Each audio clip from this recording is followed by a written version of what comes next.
de dados relacionais, de modelo conceitual, diagrama de entidade e relacionamentos.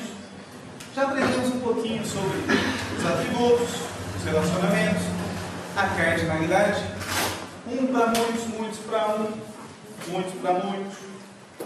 Também vimos um pouquinho do modelo estendido, generalização, que é o que aconteceu na prova, uma generalização. O que acontece com os atributos?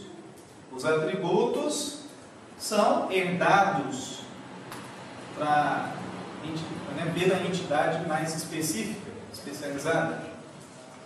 Coisas assim. Então nós vimos também como é que cria um modelo conceitual com BR modelo. Vimos entidade associativa.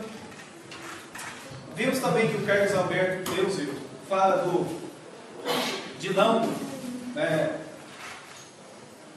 de não tratar a questão do não exclusivo. Lembram do não exclusivo, né? Quando eu tenho entidade especializada, que é o exemplo lá do professor, pode ser professor, pode ser aluno, pode ser funcionário, e que você acaba tendo que ter um identificador em cada entidade especializada, então não adota o não exclusivo. A questão do parcial e total é quando a entidade genérica tem, por exemplo, 1000 registros e as especializadas ou a especializada também tem 1000 registros. Então, são todos. Se não tiver todos, é parcial. Vocês podem perceber que existe uma preocupação a todo momento com as instâncias. Às vezes nós temos que pensar quais os registros vão estar lá dentro. E aí agora eu acho que isso complementa, esse conceito de instância se complementa quando a gente trata do banco relacional. Porque até agora não tínhamos uma preocupação com um modelo específico de armazenamento de dados. Só estávamos tratando a abstração de conceito. Agora a gente vai tratar já como que esses dados serão definidos. E aí a gente vai utilizar para esse modelo relacional. Pessoal, lá na apostila, eu não falei disso na sala de aula, não cobrei na prova, porque nós ainda vamos estudar um pouquinho mais adiante outros modelos de dados. Então, modelo hierárquico, modelo em rede, nós vamos ver modelo orientado a objeto, o objeto relacional, que é um banco de dados relacional com algumas características de orientação ao objeto, por exemplo, você tem herança. E vamos ver também o movimento NoSQL, lá em banco de dados 2, que a gente fala de um modelo para armazenar documento que não tem SQL, que é chamado de modelo orientado a documento. Você põe lá um arquivo de vídeo, um arquivo de áudio, você põe um banco de dados dentro de outro banco de dados, não tem formato específico, você armazena XML, você armazena HTML, você armazena conteúdo dinâmico, conteúdo estático, conteúdo linkado, conteúdo isolado. Enfim, esse movimento que vem acontecendo de alguns anos para cá, já desenvolveu alguns tipos de banco de dados interessantes, como o MongoDB, BigTable, né, que é do Google. Então, a gente vai estudar esses modelos mais adiante. E eu gosto de fazer o seguinte: a gente estuda o modelo relacional e depois começa a fazer correlação. Isso tem lá, isso não tem porquê. Então, eu não me preocupo muito em vocês saberem, a princípio, todos os modelos, porque o nosso foco é modelo relacional. E, se Deus quiser, todos vocês, no final dessas duas disciplinas, saberão abstrair, desenhar, implementar, manipular e administrar o modelo relacional. Tá? Em termos de tecnologia, a gente vai trabalhar com o Firebird, mas não é porque eu estou falando que o Firebird deve ser usado, é o melhor, de jeito nenhum. Eu já expliquei que é fácil de manipular o banco de dados Firebird, um arquivinho só. Quando vocês fizerem os exercícios, vão mandar um arquivo só. E vocês vão ter também uma parte de implementação, de codificação bem representada no Firebird. A gente vai ver também a parte de Trigger Procedure, utilizando a linguagem Pascal, que foi criada para fins didáticos, então é mais fácil da gente entender. E aí depois do Firebird, para vocês lidarem com outra tecnologia, um Google. Então, praticamente, o que você tem em essência no banco de dados relacional você vai encontrar tanto no Firebird, no MySQL, no PostgreSQL. Então, em termos de escolha, a escolha é principalmente porque vai ser mais fácil de manipular o arquivo, você instalar o servidor. O conceito do Firebird é a instalação next, next, next, finish. Você não tem que quebrar a cabeça para instalar. O MySQL não é tão difícil, mas tem um pouco mais de interface, um pouco mais de tela para instalar. E PostgreSQL tem conceitos um tanto que mais exigentes, principalmente você entender de arquitetura. Não dá tempo da gente ver isso. E, claro, por isso que vocês estão fazendo um trabalho em cada uma das tecnologias para aprender um pouco. Todo período que eu estou estudando, né, que eu tenho a oportunidade de trabalhar com banco de dados, eu ensino uma tecnologia diferente. Eu não lembro. Esse ano acho que eu coloquei o Hyper. Quem está aí com um banco de dados diferente? HyperDB, né? Isso. Esse banco de dados é um banco de dados Java. O ano passado eu passei para a turma BurgerDB. No outro eu passei Pervasive SQL. São bancos de dados não muito comuns e que vocês precisam saber que existe, né? Que existe um segmento, um mercado de trabalho com bancos de dados. Pervasive SQL, por exemplo, ele é totalmente pago, nem tempo você consegue ver. Você fala assim, mas existe mercado, tem empresas que ganham dinheiro com banco de dados que nem tem uma versão gratuita? Tem. Porque banco de dados é uma tecnologia em plena evolução, gente. Plena evolução. Os modelos matemáticos ainda não foram todos implementados. Então, quem quiser fazer depois uma dissertação, quem quiser ir para a área acadêmica, fazer um mestrado, quiser estudar banco de dados, é um mundo, né, para ser ainda explorado. As tecnologias, o que são? Alguma coisa que já foi, né, estudada, que já está bem adaptada, já foi implementada no banco de dados. Boa parte desses bancos de dados open source tem times de desenvolvimento que necessitam de alguém lá para implementar soluções. Por exemplo, nas buscas, em alguns domínios. Então, por isso que eu estou falando um pouquinho de banco de dados relacional. É primordial para você gerenciar os serviços básicos de TI e ter conhecimento computacional. Quem não tiver a oportunidade de executar um select ou de visualizar os dados diferentes, provavelmente não vai estar exercendo função de gerenciamento, administração, enfim, que envolve as atividades essenciais de TI. O que nós vamos ver hoje? Sim. Estrutura de bancos de dados relacionais. Um pouquinho do banco de dados relacional, o que tem lá? E a transformação do modelo conceitual no banco de dados relacional. Em outras palavras, esse tópico número 2, assim, vocês vão ver como clicar com o botão direito no BR modelo e transformar o modelo conceitual em um banco de dados. Só que, é claro, o BR modelo faz isso de forma automática, pede para você, né, participar, ou seja, você vai ter pontos de decisão, e se você não souber o que esse ponto de decisão significa, você gera um modelo conceitual bonitinho e não consegue transformar em um modelo relacional que seja também bonitinho. Então a gente vai ver o problema. Então, algumas coisinhas um pouquinho diferentes, a gente começa a ver um pouquinho de modelo matemático juntos, mas é coisa bem de leve, vocês vão ver agora. Por que aquele professor de matemática era importante? Ninguém tinha dito antes, agora vocês começam a perceber que o banco de dados já traz isso para a prática. Então, o modelo relacional, o modelo entidade de relacionamento, ajuda na modelagem dos dados. A gente abstrai praticamente acima da entidade de relacionamento. Bom, agora a gente vai tratar esses dados. Como é que esses dados vão ser armazenados, como é que eles vão ser consultados, como é que eles vão ser alterados. Eu preciso de um modelo lógico. Eu preciso definir como esses dados serão armazenados. Então aí a gente fala um pouquinho de matemática e das relações. Tá aí um exemplo. Eu coloquei um pouquinho de tradução ali, porque esse modelo é do Supercharts, que o livro tem lá na biblioteca, vocês estão convidados a conhecer. Então, Mazda, Supercharts, Tate, são 3 dos melhores autores de banco de dados. Tem livros bons lá e atualizados. Fiquem à vontade para conhecer. Então, aqui nós temos uma tabelinha. E essa tabelinha, por acaso, contém informações acerca de... Alguém se arrisca? O que seria isso?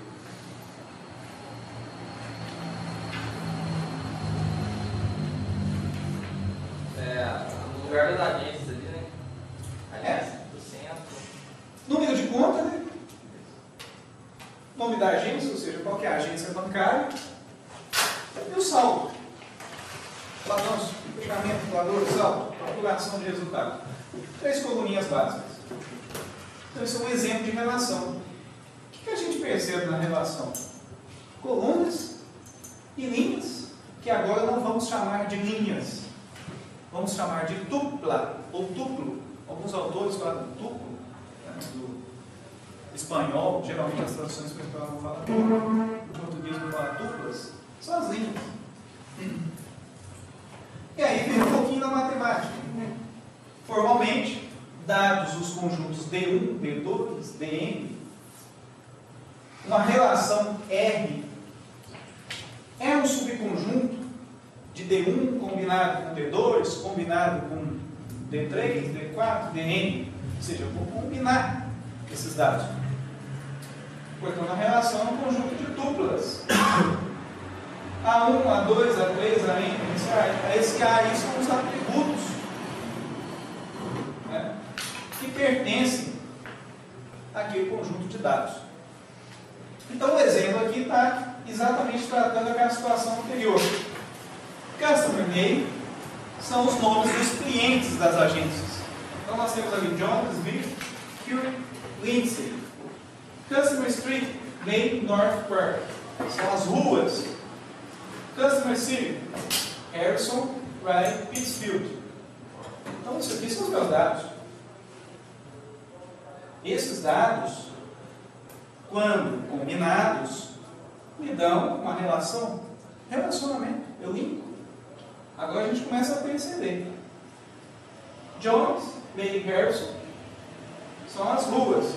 Observe se a gente pegar aqui, ó, Jones, tá aqui. Jones tem ligação com quem? May, a rua dele. Harrison, a cidade. Então, aqui eu fiz uma combinação de dados. E depois, eu combinei os outros. Smith está relacionado com North e com Raleigh. E assim sucessivamente. Então, aqui eu tenho os dados e uma relação é a combinação. A relação que existe entre esses dados. Então, essa aqui está combinando os clientes com a rua dos clientes, com a cidade dos clientes. O que eu quero dizer com isso, gente? Isso aqui é uma tabela. Um banco de dados tem muitas tabelas.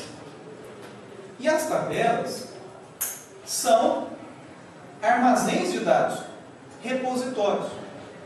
Quando eu falo em um banco de dados relacional, eu não quero dizer mais que eu simplesmente tenho tabelas. Eu quero dizer que eu tenho relações resultantes da combinação das tabelas. Resumindo, eu vou lá e guardo alguma coisa mais ou menos desse jeito. Eu guardo isso dentro do banco de dados. E o arquivo está armazenando mais ou menos isso. E nós vamos aprender agora, dentro de modelo relacional, que não é isso que eu tenho, mas eu tenho uma combinação de tudo isso. Se eu precisar combinar esta informação aqui, esses dados aqui, eu posso combinar. Eu posso combinar qualquer coisa que eu tenho. Claro que não faz sentido combinar algumas coisas. Mas tudo que fizer sentido, eu vou combinar. Essa combinação que eu faço dos dados, eu chamo de relação. Isso é interessante vocês já anotarem de princípio, porque senão a gente fica com aquela imaginação que o meu banco de dados tão somente são tabelas. É mentira isso. Fisicamente eu guardo tabelas, mas o meu banco de dados significa muito mais do que isso. E essa significação que você atribui ao banco de dados é exatamente a manipulação dos dados a partir do conceito relacional. É aí que está a riqueza do banco de dados. Eu quero informações estatísticas. Mas sobre o quê? Ah, sobre esse dado combinado com esse outro, combinado com esse outro. Está ali. Isso é o quê? É o quê? A média salarial de quem estuda banco de dados com afinco vai trabalhar também.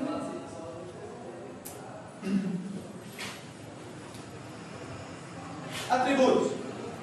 Todo atributo é uma relação, né? Tem uma relação, tem um nome, está associado ao nome, tem um nome de atributo, uma identificação dele. O conjunto de valores que um atributo pode tomar é chamado de domínio. Então, até agora, não estávamos preocupados em saber que tipo de informação que eu posso guardar em cada atributo. Eu me lembro de ligeiramente ter dito para vocês que esse domínio são as possibilidades de armazenamento. Então, se eu crio um campo para armazenar um valor, e esse valor que eu vou armazenar é inteiro, eu vou criar um campo, vou imaginar que eu estou criando um campo para armazenar o código.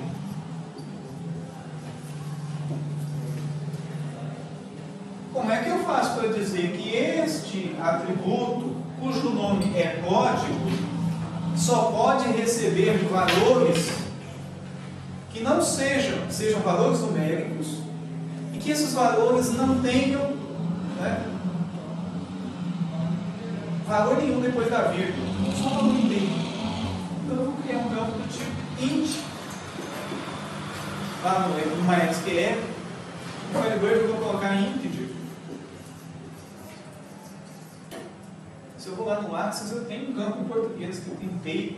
Desculpa, em termos, eu estou criando uma limitação, eu estou dizendo o seguinte, olha, eu só vou aceitar aqui dentro valores inteiros, negativos e positivos. Em algumas situações, eu tenho domínios que vão especificar, olha, só aceita valores inteiros, só aceita os valores negativos, né, inteiros negativos ou inteiros positivos, ou valores flutuantes. O que é o valor flutuante? Aquele que eu tenho um valor assim, 1,39 ou 7,483, ou também o valor 1. O que é flutuante? Porque esse separador decimal, ele não tem sossego. Ora ele está aqui, ora ele nem existe. Ele é flutuante. Então é quando você fala que o seu banco de dados vai ter um atributo, e esse atributo tem um domínio para armazenar os valores reais, positivos e negativos. Você pode armazenar um valor flutuante. É importante, extremamente importante, falar dos domínios. Porque se você cria um domínio para armazenar o tipo de movimentação da conta, ele pode ser D ou C. Esse aqui significa débito e esse significa crédito. Se você tentar armazenar esse aqui e esse aqui, ele não deixa. Então essa é uma forma de você criar um domínio. Não é comum, né? Você não vai achar esse domínio pronto. Tem um domínio pronto aí só para conta corrente, para saber se é débito, se é crédito? Não tem. Toda vez que você tiver que construir esse domínio, é um domínio de usuário. Aquilo que você quis criar. Se você está utilizando os domínios que já estão lá disponíveis na tecnologia que você está usando, você está usando domínios genéricos ou domínios conhecidos.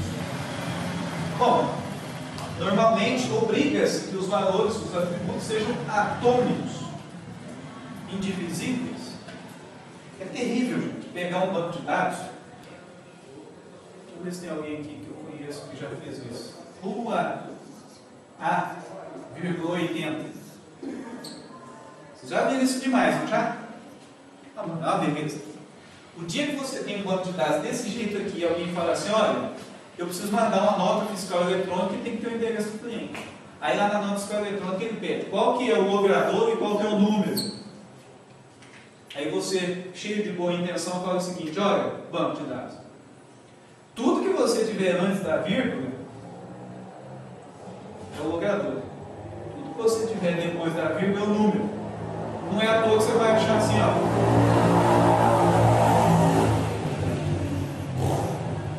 E aí acabou a brincadeira. Então, se você tem armazenar alguma coisa desse tipo aqui, não é atômico. prezar pelo armazenamento de dados de valores atômicos, indivisíveis. Não faz sentido dividir.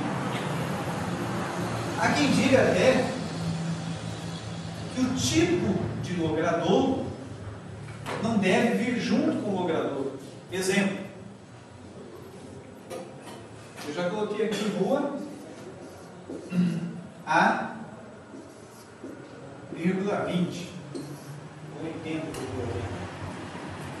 Quantos valores tem aí, gente?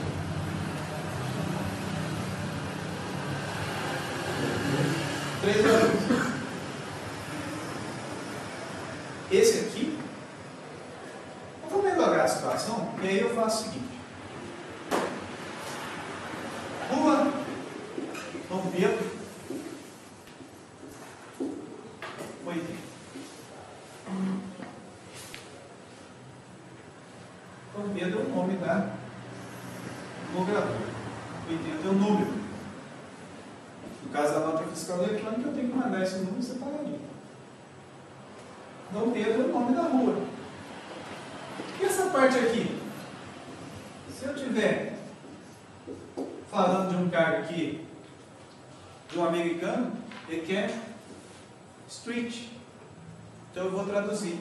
Então, se eu tenho parte desse valor que eu vou ter que traduzir, vou exibir em outro idioma, eu já tenho que pensar que, inclusive, o tipo de logrador tem que ser traduzido.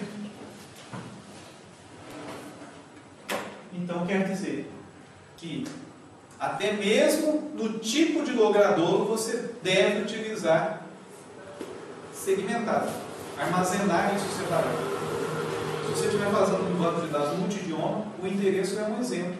Você não vai colocar o nome da rua que a gente está acostumado a chamar de endereço. Tudo em um campo só. Acontece muito. Bom, tem um valor especial que é o null. O null significa nulo, diferente de vazio, ou que não tem nada, ou que tem o valor não construído. Exemplo, se eu tenho, abro aspas e fecho aspas, tudo pertinho, não dá confusão, abrir e fechei aspas. Que tipo de valor que eu tenho? Um valor texto. Porque se fosse o número 2, por exemplo, eu não ia precisar colocar aspas. Então eu quero dizer que não existe o número 2, não posso colocar 0, porque 0 é outro valor. Então sempre é 0. Como é que eu armazeno um nome? Eu digo assim, ó, esse nome não foi preenchido. Eu não posso falar que é aspas. Ou que algumas pessoas vão chamar de string nula. O que é string nula? Só de falar string, eu já estou dizendo que tipo de informação que é. Então o que é o null? O null significa absolutamente ausência de informação, independente de qual seja. Null é porque não tem informação. Diferente de você dizer assim, ó, é 0. Diferente de você dizer string nula. Nulo não tem nada. Bom, se você não tem nada e pega esse nada e realiza uma operação com ele, o que você acha que dá? Mesmo que nessa operação envolva algum valor, o que você acha que acontece? Dá nada. Dá nulo. Então, toda vez que você somar um número qualquer com nulo, dá nulo. Tem nulo no meio? Tem. Então tem no fim também. Guarda isso. Bom, esquema de relações. Eu tenho esses atributos aqui, A1, A2, até a N. E eu tenho aqui uma relação A1, A2, até a N. Esse conjunto aqui é um esquema. O que seria o esquema, então? É a definição desse conjunto que define a relação. Então eu tenho aqui um esquema. Customer Scan é o nome do cliente, a rua dele e a cidade. Bom, mais adiante nós vamos ver que esse esquema ele ultrapassa o conceito de tabela ou de campo, ou de atributo. Mas, em geral, os bancos de dados utilizam a seguinte situação. Você tem um banco de dados para armazenar todas as informações da empresa. ERP. Em todas, tem 2.800 tabelas, resumindo. Mas você quer tratar um conjunto de tabelas somente do domínio do financeiro. Você pode ter um esquema financeiro onde nele só aparecem as tabelas ou os objetos que você precisa no financeiro. O conceito de esquema é mais ou menos o seguinte: é uma forma de você pegar um conjunto de objetos do banco de dados e agrupar. Esse é o conceito mais interessante em termos de esquema. Os bancos de dados implementam o esquema do jeito que eu estou falando. Opa, eu estou criando um esquema lá para armazenar as informações que são públicas. Eu tenho um esquema público, todo mundo consegue acessar. Mas eu tenho um esquema chamado diretoria, só quem é diretor enxerga essa informação. Então, geralmente, o esquema é para segmentar o conjunto de objetos. Vejam, não estou falando dos dados. Eu estou falando do que define os dados. Os dados mesmo, nós vamos ver mais adiante que existe um outro método para você separar. Então, o esquema S, um banco de dados, é um esquema da relação ó, R1, R2, Rn. E um conjunto de restrições. Aqui entrou um detalhe, né? Um esquema tem um conjunto de restrições, tem uma regrinha para dizer o que é que, né, qual é a condição para que aquele objeto faça parte ou não do esquema. Geralmente os esquemas servem para definir acesso aos objetos. Bom, instância de relação. Conforme a gente já tinha visto antes, nós estávamos acostumados a falar em entidade, quando estudávamos o modelo conceitual. Chega aqui em banco de dados, a gente vem louco para falar em tabela. Né? Mas não é bem isso não. Na verdade, nós estamos falando de relações. Alguns autores, principalmente os mais específicos, vão falar conjunto de registros, ou também chamados de datasets. O que é um dataset? Um conjunto de registros.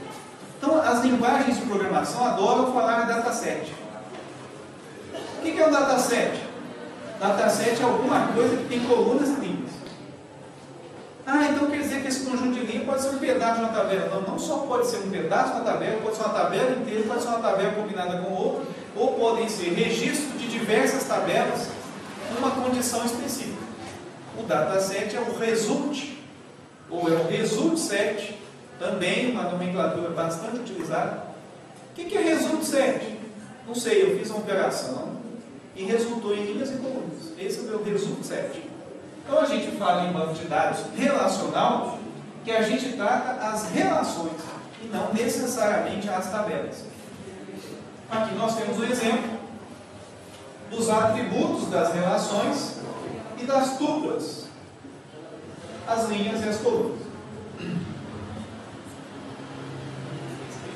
Bom, outra coisa interessante, tem gente preocupada demais com a ordem dos dados. E vejam bem, a ordem dos dados é resultado de uma operação. Que ordem que você quer? Ah, eu quero por ordem de nome. Aí você faz um relatório por ordem de nome. Aí o sujeito chega para você e fala assim: escuta, mas tem jeito de colocar em ordem de código?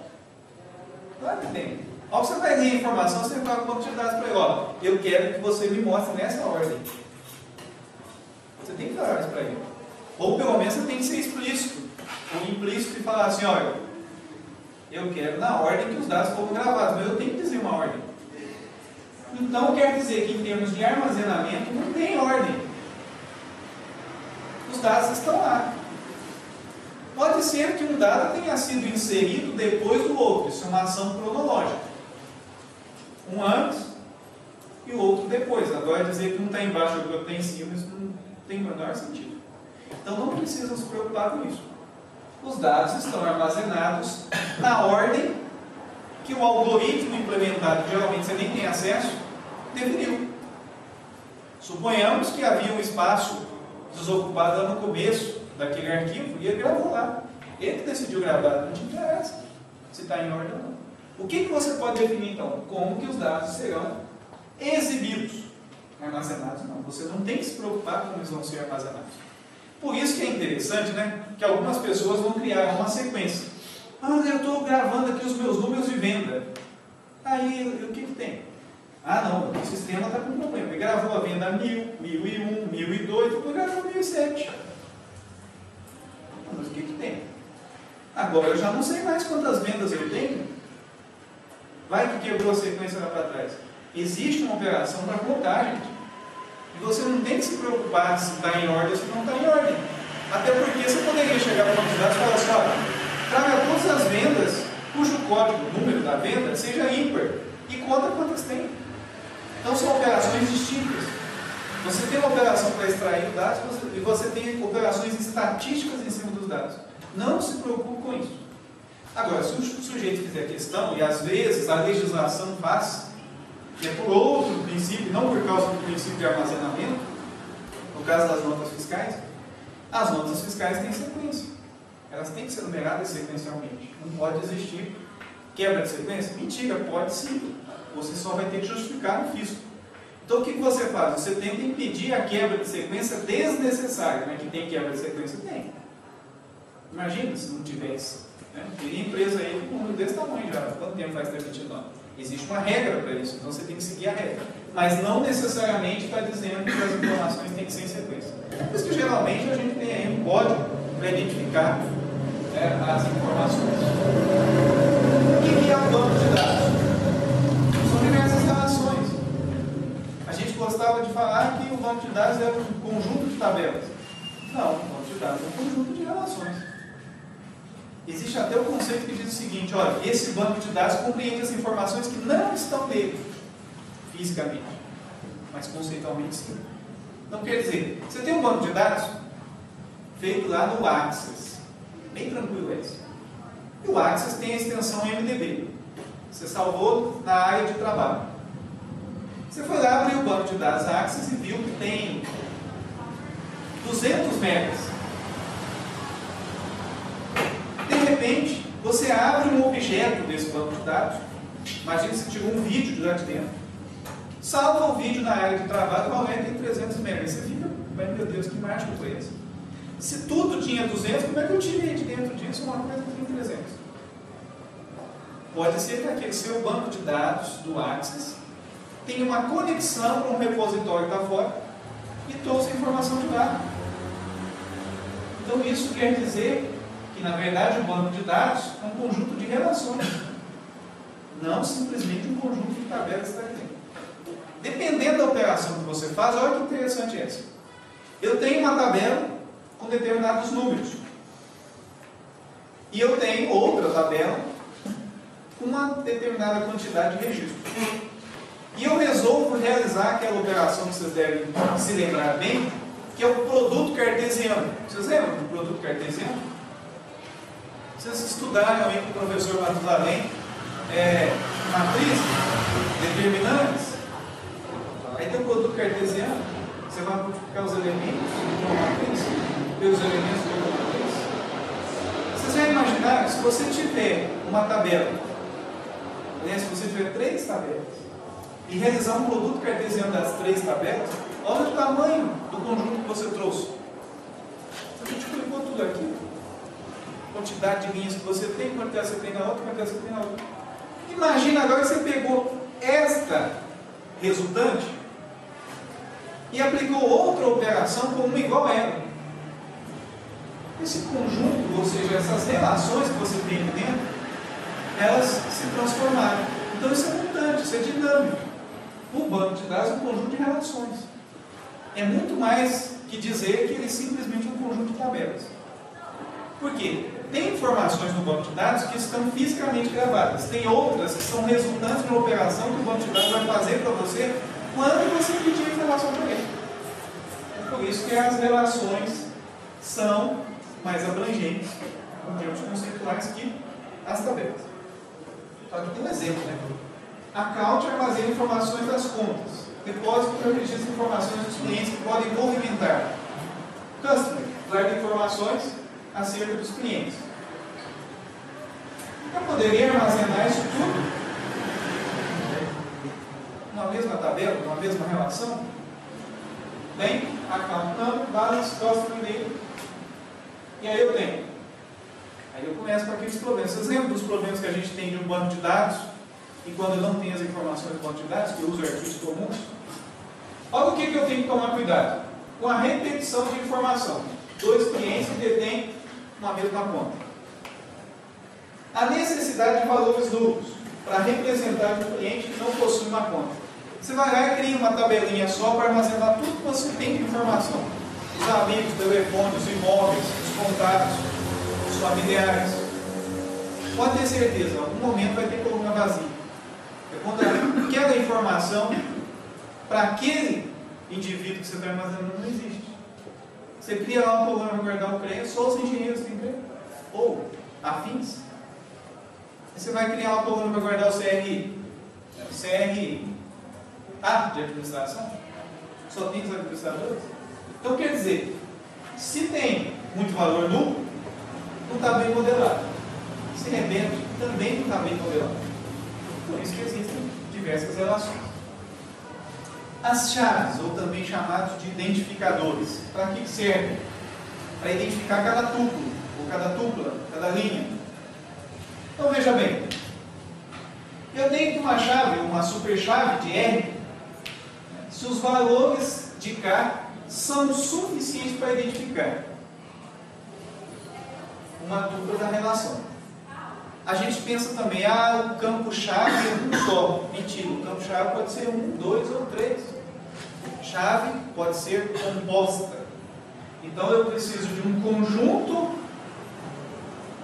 de atributos, normalmente um só, mas muitas vezes vários, onde esse valor armazenado representa todos os outros campos daquele registro, daquele tudo. E é por isso que a gente fala então de determinante. O que é o determinante? Olha, determinante é aquela informação capaz de determinar a outra ou as outras. Pode ser que a minha determinante seja composta por mais de um atributo. Então, nesse exemplo aqui, eu tenho Customer Name, Customer Street, como uma possibilidade de identificação, ou Customer Name. Se eu não tiver nome de cliente repetido, essa aqui resolve.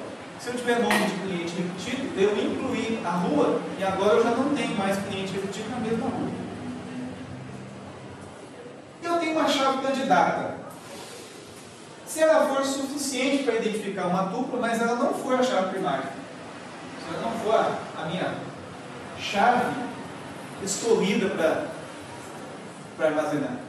É um caso para identificar. É o caso, por exemplo, de você ter um cadastro que você utiliza a matrícula. Então, vocês no cadastro aqui da faculdade têm um número de matrícula. Esse número de matrícula não repete, cada um tem o seu. Mas tem outra informação também que não repete, o CPF. Então, se eu tenho lá como campo identificador a matrícula, o CPF é uma chave candidata. Também serve para identificar. Aí está uma relação próxima. Name, street, civil. Essa é a outra relação que tem nesse banco de dados que nós estamos estudando. São as pessoas que detêm conta corrente, os que têm saldo. Customer name, account number. E aqui nós temos um DR, um diagrama de entidade de relacionamento. Isso aí é só para a gente fazer uma retórica que nós vamos até hoje. E para ajudar, eu coloquei umas setinhas aí. Conta. A conta tem relação com a agência, que tem relação com o empréstimo. Quem é que empresta dinheiro? A agência. Empresta para quem? O cliente. Esse cliente passa a ser um devedor que precisa arcar com essas parcelas. E aí eu tenho todas as informações acerca um cenário bem básico de conta bancária. Então, esse aqui, basicamente, em termos de tradução, seria isso aqui, o correntista. Ali é a agência bancária. Esse outro aí é o sujeito que está pegando dinheiro emprestado, o credor, na verdade o devedor, e aqui o cliente. Então, essas relações que são estabelecidas com essas entidades caracterizam bem a relação, a operação que está sendo feita. Bom, agora nós vamos nos preocupar em pegar um modelo de entidade de relacionamento e transformá-lo num modelo relacional. Tá? Pulando essa parte aí, muita leitura, demora. Vamos direto ao assunto. Conjunto de entidades como tabelas. Um conjunto forte de entidades reduz uma relação com os mesmos atributos. Quer dizer, um conjunto forte de entidades, nosso ID, que é o identificador do cliente, o nome, a rua e a cidade. Então é a relação que combina em todos os atributos referentes. Como é que eu faço se o atributo for composto ou se ele for de múltiplos valores? Então vejam bem, cria-se um atributo para cada atributo atômico de um atributo composto. É o caso do endereço que eu citei aqui. Rua Dom Pedro 80. Vou criar tipo de logrador e número. Bem tranquilo. Neste caso aqui, usando o nome, name.firstname, name.lastname. Então são os atributos que acabaram surgindo em função do nome. A gente não tem o costume de usar isso aqui não. A maioria das aplicações brasileiras não se atentam para isso. Se você estiver definindo uma aplicação para armazenar dados internacionais, ou pelo menos cujo público é internacional, você tem essa preocupação e vai além, né? Você tem first name, middle name, last name. Mas em geral a gente armazena tudo junto. Qual que é o objetivo de segmentar? Performance de busca ou organização dos dados. Você quer ver os dados por ordem do primeiro nome e do último nome. Nos Estados Unidos é comum identificar o sujeito pelo sobrenome. Aqui é pelo prenome. Eu chamar de Soares, né? De guerra era Soares. Então quem mais aí? Deixa eu ver se eu sei os sobrenomes aí. Nayara do quê? Mendoza. Salles. Então seria Salles. Então, quer dizer, esta preocupação de como o dado vai ser exibido, ela pode ser mascarada ou adaptada conforme a necessidade. O importante é você conseguir armazenar todos os fragmentos. Bom, o atributo multivalor. M de uma entidade E é representada através de uma tabela separada. Multivalor não tem múltiplos valores. Vamos dar um exemplo aqui, diferente desse contexto. Você tem um campo lá para armazenar o telefone. Gente, isso é terrível. O telefone é o que mais acontece. Cria-se um campo telefone desse tamanho. E o cara coloca quanto telefone quiser lá dentro. Pelo menos se ele usasse vírgula para separar, mas não. Aí alguns ele fala assim, ó, res, para dizer que é residencial. Aí dá um espacinho, coloca céu, para dizer que é celular na frente. O que geralmente acontece então se você tem múltiplos valores? Você vai precisar de uma tabela ou de uma relação para armazenar a chave que liga essa informação e um campo de detalhe para você complementar. Então, em termos de telefone, e aí no caso do telefone, se você vai distinguir se é telefone residencial ou se é celular, você vai ter na verdade 3 atributos. Um para identificar o CPF do sujeito, um outro para dizer que tipo de telefone você está armazenando, e outro para armazenar o número do telefone. Há quem diga que se você estiver fazendo uma aplicação para gerenciar o PLX, vai precisar mais que isso. Se você precisar saber, por exemplo, se a ligação é internacional, se se é um código de área local, você vai ter que segmentar o próprio número do telefone. Porque o número do telefone em si já é composto. Tá? O número do telefone já é composto. Então, uma ligação internacional, ela já tem uma quantidade de dígitos diferente. O pessoal lá de São Paulo, o telefone tem um dígito a mais. Então, quer dizer, eu tenho que imaginar tudo isso quando estiver armazenando esses atributos. Entidades fracas. Alguém se lembra aqui que a entidade fraca caiu na prova? Não lembro. Entidade definitiva. Depende. Eu não consigo identificar só por ela. Eu preciso de uma chave que é de outra tabela para identificar. Um exemplo, o dependente. Então eu tenho lá o código dependente. Dependente número 1. O dependente de quem? Do seu João. Não, então é o Pedro. Pedro é o dependente do seu João. É o dependente número 1. Eu preciso saber o que é do seu João, senão eu não sei quem é dependente. Então essa é a relação aí da entidade fraca. É representada por uma relação que inclui colunas para a chave primária. Chave primária. Conjunto de entidades identificadoras. Juntamente com as colunas restantes, ou seja, eu tenho que ter esse identificador, a chave primária, e se eu estiver falando no exemplo, de repente o dependente tem um limite. Então eu preciso do CPF do titular, o nome do dependente e o valor, que é o limite dele. Ou de repente você precisa armazenar o documento de identidade. Quer ver, gente? Você tem um clube de associados, está fazendo uma aplicação para imprimir a carteirinha ou para validar a entrada do dependente. Chegou lá um RG. Você vai, ou melhor, você está lendo no CPF. Imagina que você tem lá um leitor que vai ler o CPF ou que você tem aí se impresso uma carteirinha.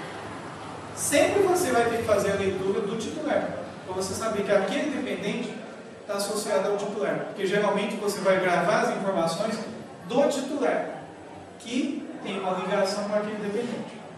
Então você está guardando informações que fazem parte do contexto. Você precisa de uma chave primária.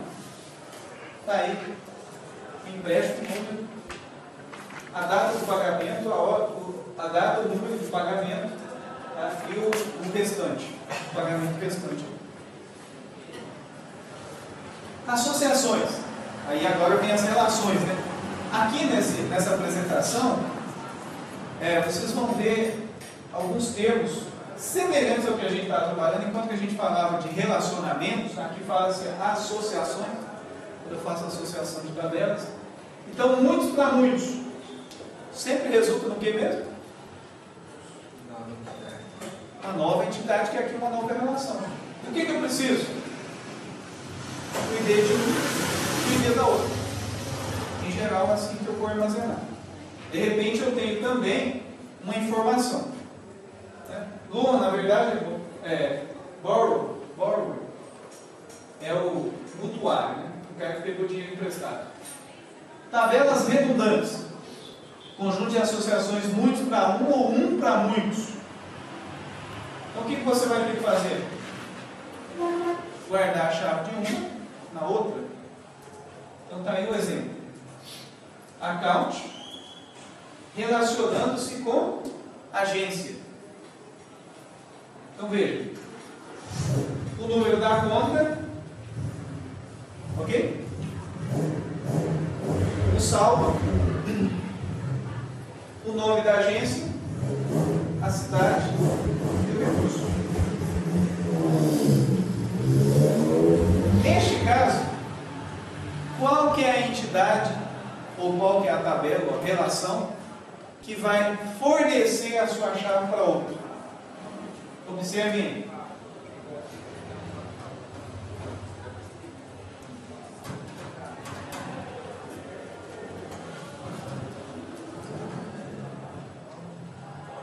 Chave. Qual tabela que recebe a chave da outra? A agência recebe a conta. A agência recebe a conta. Por quê? Por causa que são muitas contas para uma agência, não sei. Uma agência só. Exatamente.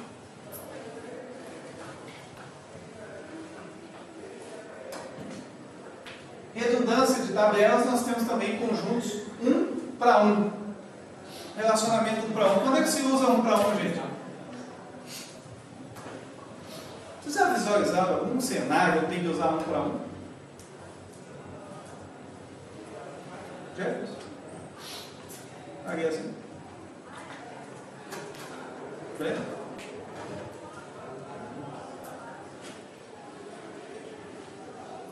Então.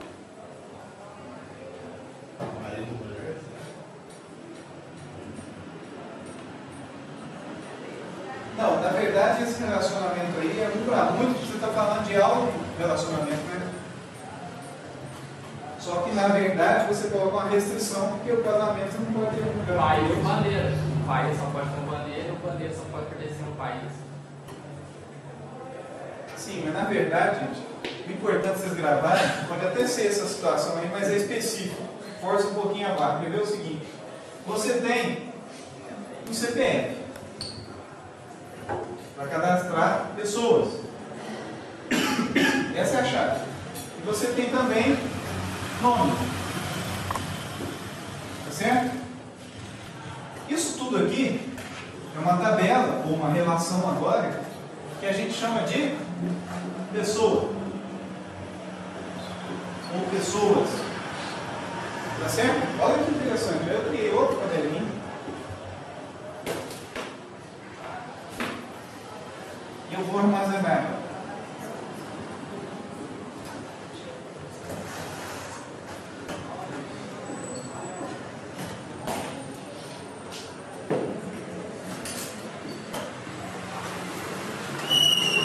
Olha só. Aqui eu coloco o CPF do sujeito e aqui o nome. Nessa tabela eu coloco o CPF do sujeito, o CREA e a unidade de federação. O que é isso aqui? Mas o que é isso aí? Que tipo, que operação que eu fiz?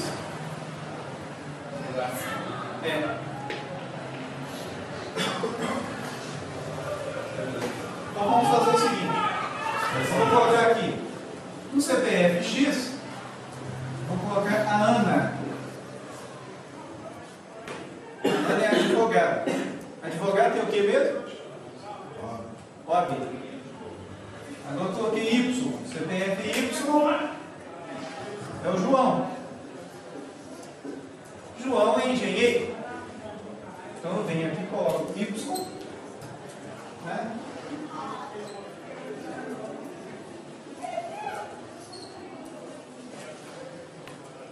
O que é isso aí? Até caiu na prova. Especialização. Olha, por que especialização? Quando eu coloco a chave primária desta tabela nesta, eu estou especializando o quê? Esse registro. Então eu tenho condições a partir da manipulação de dados relacionais de listar todo mundo que está aqui que tem a sua chave presente nesta. Então eu consigo distinguir os engenheiros das outras pessoas. Especialização. Então o que aconteceu? Esta chave aqui foi gravada nessa tabela uma vez. Tem uma especialização. Eu posso fazer isso quando eu quiser distinguir os registros, é a parcial. Eu posso também colocar essa informação da seguinte forma, olha que interessante. Eu criei um cadastro para eu colocar a foto da pessoa. Então eu fui lá e criei um cadastro, tem nome, endereço, telefone, todos os dados dessa pessoa. E eu preciso armazenar a foto. Só que eu preciso armazenar, por exemplo, 3 fotos. Não sei porquê, mas tem.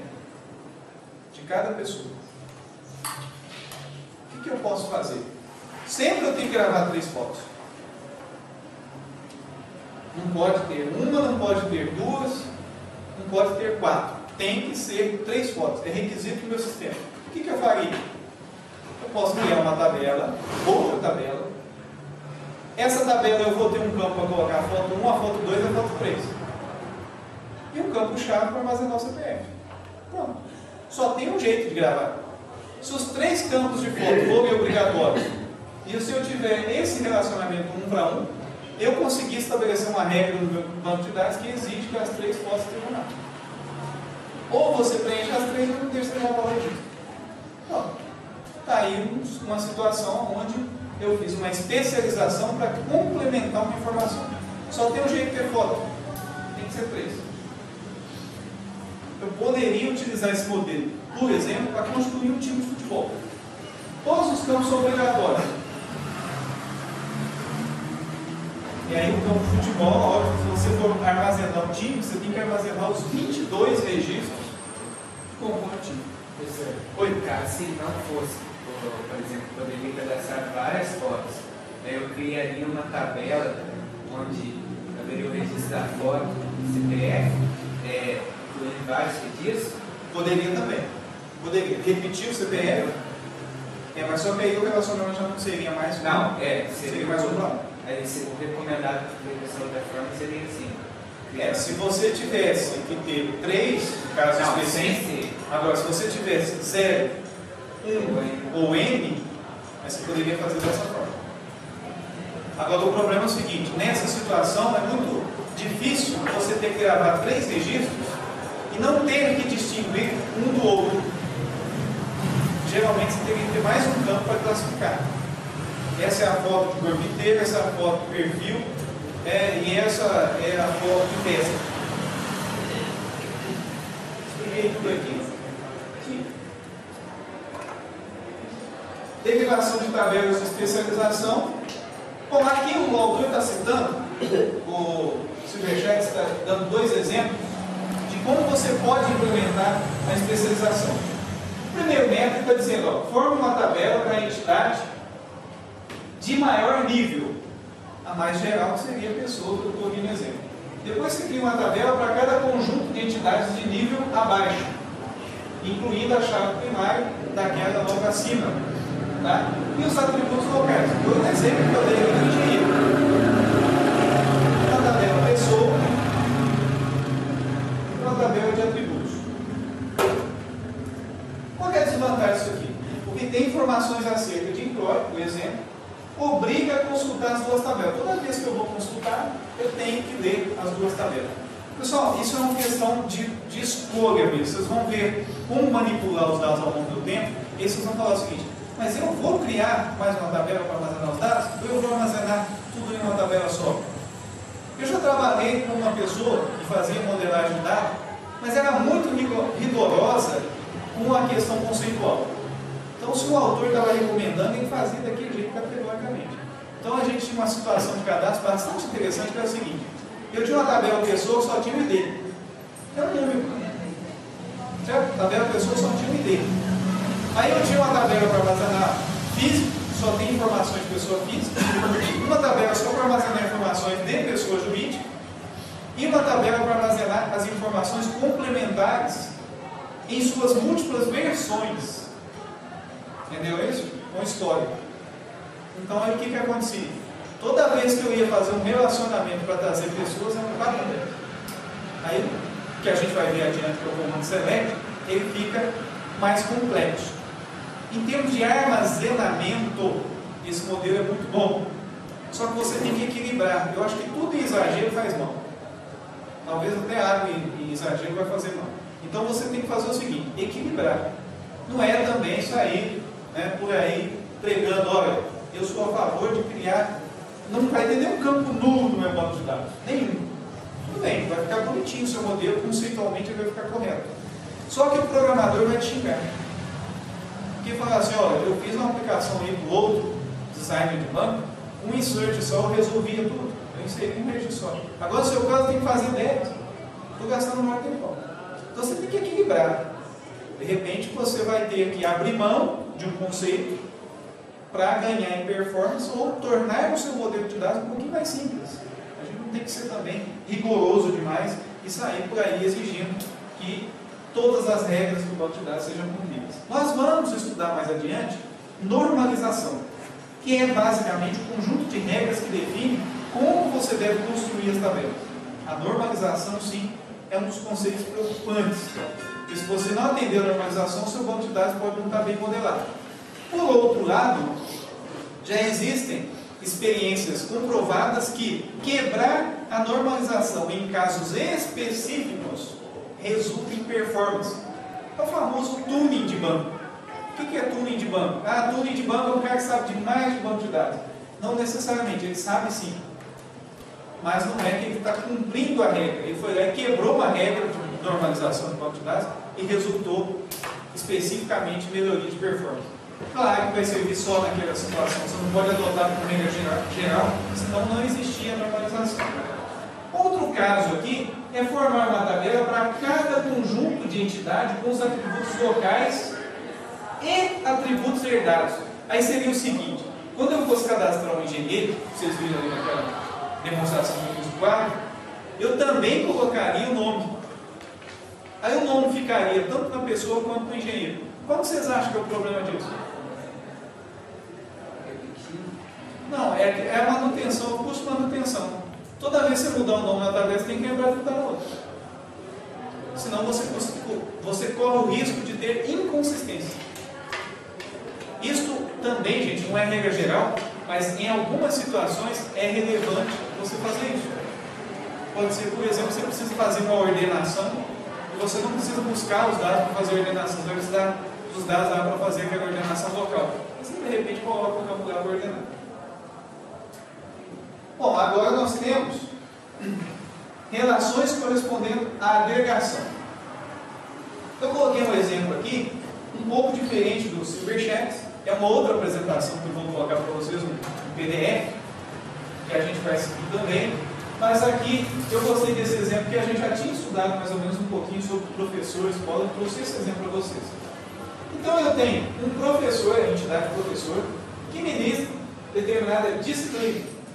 O professor é identificado pelo seu nome e a disciplina pela sigla. Ok? Bom, e eu tenho exatamente quando um professor quer aplicar essa disciplina, existe um evento importante que aquele dia vocês ficaram aí discutindo o que era, alguém descobriu o que era mesmo? Quando um professor precisa executar a disciplina, o que ele faz? Da aula, certo? A disciplina de banco de dados existe porque o aluno de banco de dados se juntou ao professor num evento chamado aula. Esse evento chamado aula é muito interessante. Ele é o resultante da combinação do professor com a disciplina. Então ele pegou essa entidade aqui, por isso que é a agregação. Que a gente chamou lá de quê? Associativo. Exatamente, associativo. E aí, esses atributos aqui, ó, data, hora e sala, não são atributos nem de professor nem de disciplina.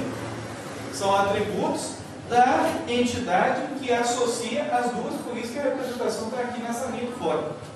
Então, essa entidade associativa está associando o professor com a disciplina, e aí eu preciso identificar essa aula. Tem uma data e uma hora. Ok? Data e hora, professor e disciplina em uma determinada sala. Vejam só, como é que você pode armazenar isso no banco de dados? Professor é a entidade que só tem, ou tabela que só tem o nome. Disciplina só tem a sigla. E a aula tem a data, a hora, o nome, a sigla e a sala. Eu acho que isso aqui é um dos desafios maiores de você abstrair banco de dados. Quando é que você percebe que tem que fazer isso? Como é que faz isso? Praticando. Pessoal, tranquilo isso aqui? Ficou claro? Bom, determinação de chaves a partir do diagrama de entidade de relacionamento. Então, o que vai ser minha chave? Eu olho lá naquele meu diagrama e eu tenho que escolher essa chave. Então, se eu tenho um conjunto de entidades fortes, a chave primária do conjunto de entidades é a chave primária da relação. É o que a gente chama de determinante. Eu tenho um ou mais atributos suficientes para identificar o registro inteiro, isso é chave. De repente eu posso até ter mais uma chave lá, que seja a minha chave candidata. Em alguns casos eu tenho isso. E aí eu escolho de repente lá. É o caso do cadastro lá do Renavan. O Renavan ele tem um número, que não repete. Renavan você tem um para cada veículo, tem o chassi. E para completar, cada veículo tem uma placa. Então, conclusão. Embora você possa colocar o Renavan como chave primária, você ainda tem mais duas chaves candidatas. O Renavan, o chassi, né, e a placa do veículo. Lembrando que a placa do veículo pode ser trocada, ou pelo menos já pôde. Tinha uma época que os veículos tinham 2 letras na placa. Um dia tinham 3. Então, se você quiser saber agora, esse chassi tem quais placas? Quer dizer que a relação chassi-placa tem mais de um. Não, mas eu estou falando de um veículo de hoje. Tudo bem, se a sua base de dados vai armazenar só veículos novos, beleza. Mas se for armazenar o veículo de um colecionador, o chassi daquele carro tem outra placa. Nós temos que pensar nisso na hora de modelar. A gente já falou isso lá nas aulas anteriores. Um dia eu falei sobre pensar no passado. O seu banco de dados tem que contemplar a cronologia, ou seja, o histórico desses dados. Conjunto de entidades fracas, aquela que precisa de uma chave. A chave primária da relação consiste na união da chave primária do conjunto de entidade forte com o discriminante do conjunto da entidade fraca. É o caso do sócio e do dependente dele. Conjunto de relações. Conjunto. A união das chaves primárias dos conjuntos de entidades relacionadas é a superchave da relação. Então, quer dizer, se eu tenho um conjunto de dados, uma relação, e eu preciso de 3 atributos para distinguir uma linha da outra, eu vou pegar esse conjunto e vou relacionar com outro conjunto. Eu tenho que identificar quais são os atributos que identificam aquela relação, e aí eu vou reunir esse conjunto, esses 2 conjuntos para ser minha chave. Gente, isso aí é chave composta, múltipla. Né? Você tinha 2 chaves compostas e aí você juntou uma chave só. Não é muito comum ter que fazer isso. Tá? Deve-se evitar modelos muito complexos que obrigam a ter muitos campos para poder compor a chave.